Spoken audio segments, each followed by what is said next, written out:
নমস্কার।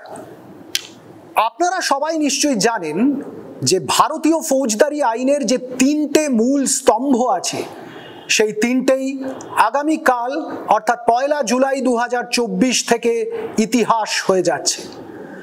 ভারতীয় দণ্ডবিধির বদলে আসছে ভারতীয় ন্যায় সংহিতা, সিআরপিসির বদলে আসছে ভারতীয় নাগরিক সুরক্ষা সংহিতা বা সহজভাবে বিএনএসএস, আর ইন্ডিয়ান এভিডেন্স অ্যাক্টের বদলে আসছে ভারতীয় সাক্ষ্য অধিনিয়ম।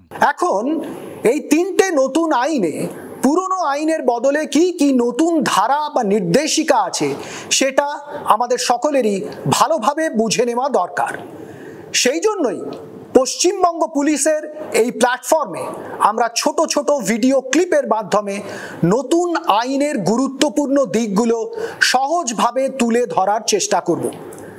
যদি এগুলো পুলিশ অফিসার এবং তাছাড়াও সাধারণভাবে সমাজের সমস্ত মানুষকে নতুন আইনের বিভিন্ন ধারা বুঝতে একটু সাহায্য করে, তাহলেই এই চেষ্টা সফল হবে। বিশেষ করে পুলিশে আমার সহকর্মীদের কাছে বিনীত অনুরোধ থাকবে তারা যেন নিজেরাও এগুলো দেখেন এবং সব স্তরের পুলিশ কর্মীদের এগুলো দেখতে উৎসাহিত করেন, যাতে নতুন আইনের কাঠামোর মধ্যে কাজ করতে সবারই সুবিধে হয়। প্রথমেই আলোচনা করা যেতে পারে নতুন আইনে এফআইআর মানে ফার্স্ট ইনফরমেশন রিপোর্ট রেকর্ড করার নিয়মে কি কি উল্লেখযোগ্য বদল এসেছে সেগুলো নিয়ে। নতুন আইনে পুলিশের পাশাপাশি সাধারণ মানুষের কাছেও এফআইআর দায়ের করার পদ্ধতি অনেক সহজ করার চেষ্টা হয়েছে। ভারতীয় নাগরিক সুরক্ষা সংহিতা বা বিএনএসএস 2023-এর সেকশন 173-তে এফআইআর রেজিস্ট্রেশনের সময় যে নতুন নিয়মগুলো মেনে চলতে হবে সেগুলো বলা হয়েছে। এখানে প্রথমেই দেখা যাচ্ছে যে বিএনএসএস-এ জিরো এফআইআর-কে যথেষ্ট গুরুত্ব দেওয়া হয়েছে এবং আইনগত বৈধতা দেওয়া হয়েছে। এর মাধ্যমে যে কোনো ব্যক্তি যে কোনো থানাতে তার অভিযোগ জানাতে পারবেন। অভিযোগ যদি কগনিজেবল হয় এবং সেখানে তুলে ধরা অপরাধ যদি ওই থানা এলাকার মধ্যে হয়ে থাকে, তাহলে তার ভিত্তিতে এফআইআর সরাসরি ওই থানাতেই রেকর্ড হবে।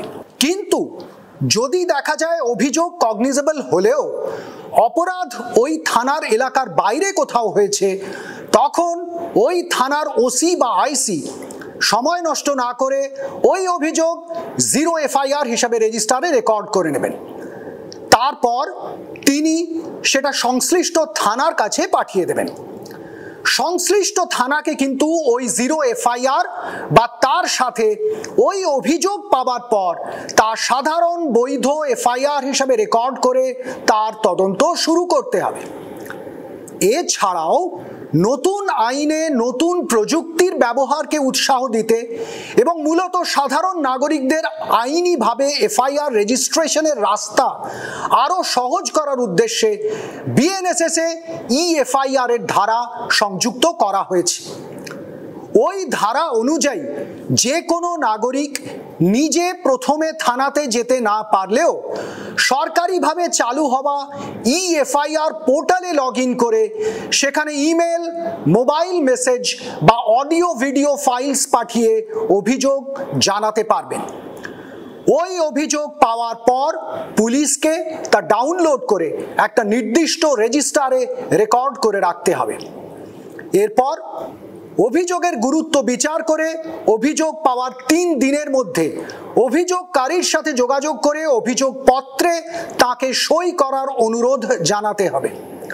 অভিযোগকারী সই করলে সংশ্লিষ্ট থানা ওই অভিযোগকে বৈধ এফআইআর হিসেবে গ্রহণ করে তদন্ত শুরু করবে।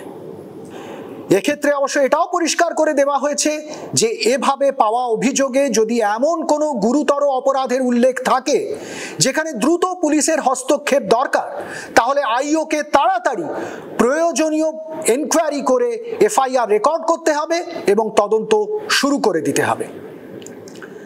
বিএনএসএস এর সংশ্লিষ্ট ধারায় এটাও বলা হয়েছে যে অভিযোগে যে অপরাধের কথা বলা হয়েছে তার শাস্তি 3 বছর বা তার বেশি হলেও যদি 7 বছরের কম হয়, তাহলে সংশ্লিষ্ট থানার ওসি বা আইসি ওই অভিযোগ পাবার সর্বোচ্চ 14 দিনের মধ্যে প্রিলিমিনারি এনকোয়ারি করে অভিযোগের সত্যতা প্রাথমিকভাবে যাচাই করে নিতে পারবেন।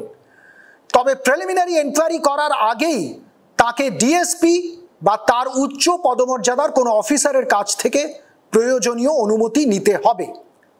কিন্তু যদি এফআইআর পোর্টালে সঠিকভাবে অভিযোগ পাঠানোর পরেও নির্দিষ্ট সময়ের ভেতর সংশ্লিষ্ট থানার ওসি বা আইসি ওই অভিযোগের ভিত্তিতে কোনো ব্যবস্থা না নেন, তাহলে অভিযোগকারী লিখিতভাবে তা সংশ্লিষ্ট জেলার পুলিশ সুপারকে জানাতে পারবেন এবং তারপরেও কোনো ব্যবস্থা না নেওয়া হলে ম্যাজিস্ট্রেটের কাছে তিনি আইনি ব্যবস্থা নেবার আবেদন জানাতে পারবেন।